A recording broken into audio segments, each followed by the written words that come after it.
Sa ngayon, talagang magulo ang mundo.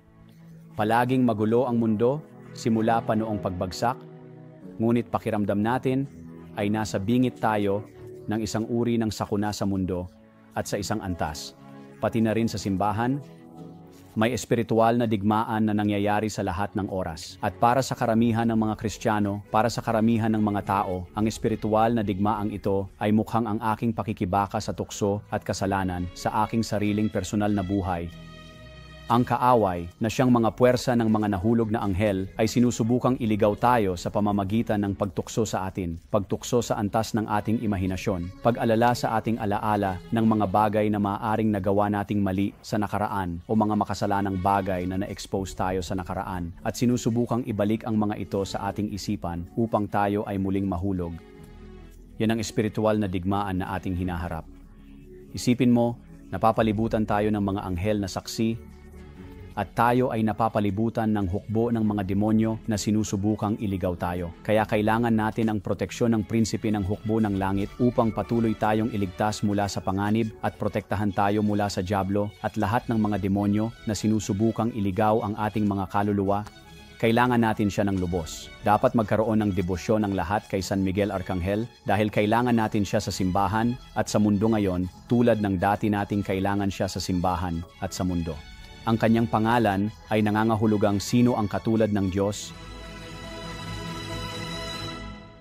Sino ang katulad ng Diyos? Pagtrabahuhan natin ang birtud ng kababaang loob. Hindi ka katulad ng Diyos, tayo ay naririto dahil tayo ay nilikha sa kanyang wangis at anyo, ngunit hindi tayo Diyos. Ang kayabangan ay laging nag-aabang upang sirain ang mabubuting bagay na ginagawa ng Diyos sa ating mga kaluluwa. Di ang kayabangan iyon ang unang malaking problema na naranasan ng mga demonyo.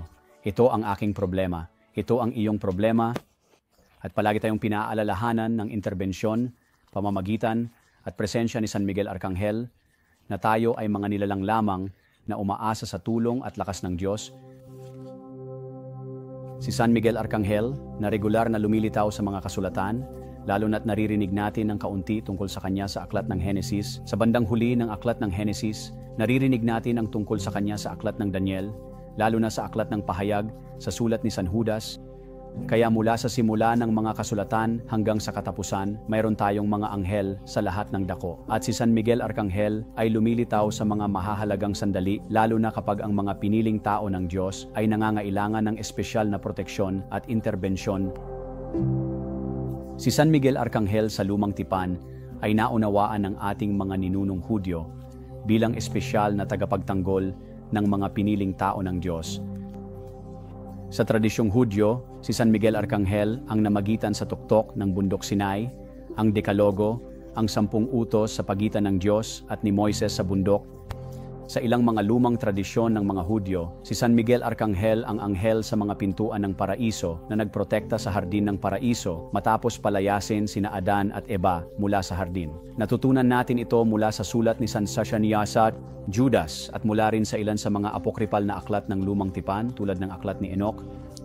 Nakipaglaban si San Miguel Arcangel sa dyablo para sa katawan ni Moises. Ang lahat ng mga ebidensyang ito mula sa kasulatan ay nagpapakita sa atin na si Michael ay lalo na ang pinuno ng hukbo ng Diyos na nagpoprotekta para sa kanyang mga tao. Ano ang simbahan ni Jesucristo? Ang banal na simbahan ay ang mga tao ng Diyos. Tayo ang bagong Israel. Si San Miguel Arcangel ay nananatiling ating kampiyon. Kaya maaari nating isipin siya at ipanalangin siya, tawagin ang kanyang pamamagitan upang protektahan ang banal na simbahan.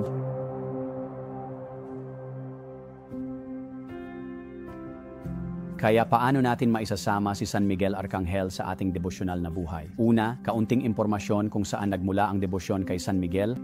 Kamakailan lamang, si Papa Leo XIII noong ika-19 na siglo ay sumulat ng isang kamangha-mangha at magandang mahabang panalangin kay San Miguel Arcangel. Nagkaroon siya ng mistikal na karanasan kung saan ipinahayag sa kanya ng Diyos kung gaano kahalaga si San Miguel Arcangel para protektahan ang simbahan.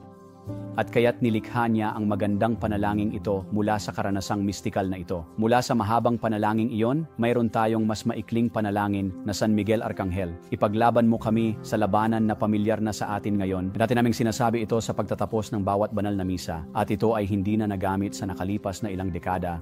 Ngunit kamakailan, bansa natin muling ginagamit ang pagdarasal ng panalangin kay San Miguel Arcangel sa pagtatapos ng misa. Maaari nating ipanalangin ang panalangin kay San Miguel Arcangel kahit kailan.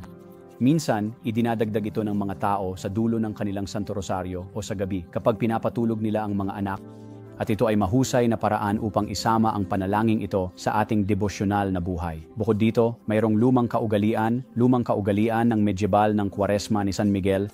Kaya ang kanilang kapistahan kasama ang mga arkanghel na sina Gabriel at San Miguel ayon sa bagong kalendaryo ay sa ika-29 ng Setyembre.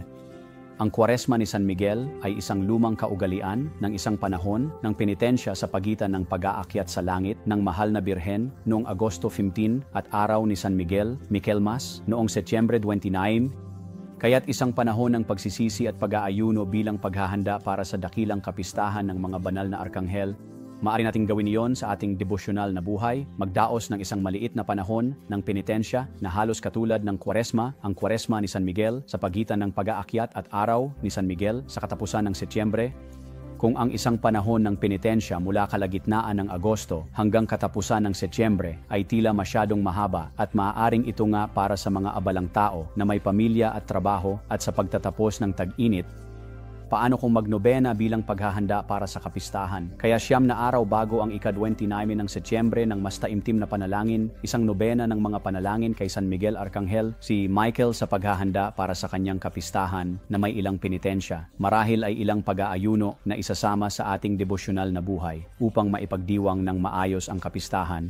Tandaan, tuwing tayo ay nakikibahagi sa mga panahon ng penitensya, Adbiento, Kwaresma ni San Miguel, ginagawa natin ito upang magdiwang ng kapistahan ng maringal.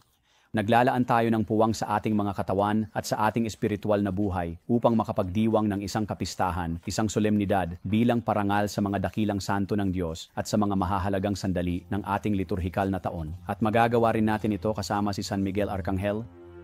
Kaya ako, kasama ang aking mga kasamang Norbertine sa Abbey ni San Miguel sa Silverado, California, ay may malaking debosyon sa kahangahangang anghelikong kampeon ng banal na simbahan na siyang dakilang patron ng aming monasteryo at siya ang tagapagtanggol ng buong universal na simbahan.